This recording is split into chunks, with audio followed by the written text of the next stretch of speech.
هذا جامع الكتبية، يتسمى جامع الكتبية هكا.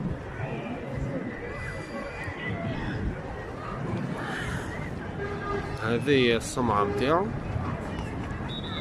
هذا الارتفاع، هذا الارتفاع متاع الصمعة. عرض الصمعة 12 متر و80،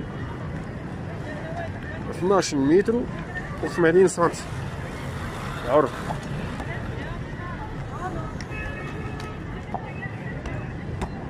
والطول 77 متر تبارك الله، 77 متر.